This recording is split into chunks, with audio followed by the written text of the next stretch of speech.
স্বচ্ছতা বজায় রেখে কাজ করছে বর্তমান সরকার। গোটা দেশের মধ্যে পেপল নিউজ প্রশাসন রয়েছে একমাত্র ত্রিপুরাতে। সচিবালয় থেকে শুরু করে ত্রিস্তর পঞ্চায়েত প্রতিটি ক্ষেত্রেই রয়েছে ই গভর্নেন্স।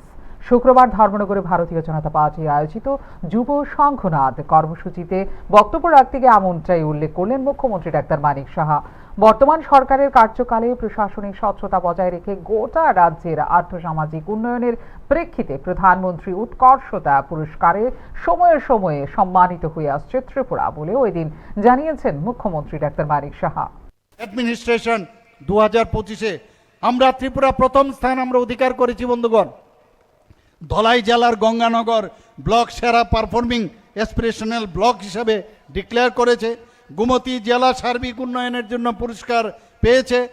এবং আপনারা জানেন যে ত্রিপুরা একমাত্র রাজ্য যেখানে ডিজিটাল পদ্ধতিতে এখন কাজ হয়। আমরা পেপারলেস ওয়ার্ক এখন করছি। আমরা আমাদের ক্যাবিনেট থেকে শুরু করে আমাদের মন্ত্রী বাহাদুররা, এখন আমার এখানে মন্ত্রী একজন আছেন এখানে, মন্ত্রী বাহাদুর, আমরা কোনো কাগজ নিয়ে আমরা ক্যাবিনেটে আমরা যাই না, সমস্ত জায়গায় ডিজিটাল প্রক্রিয়ার মধ্যে এখন কাজ হচ্ছে।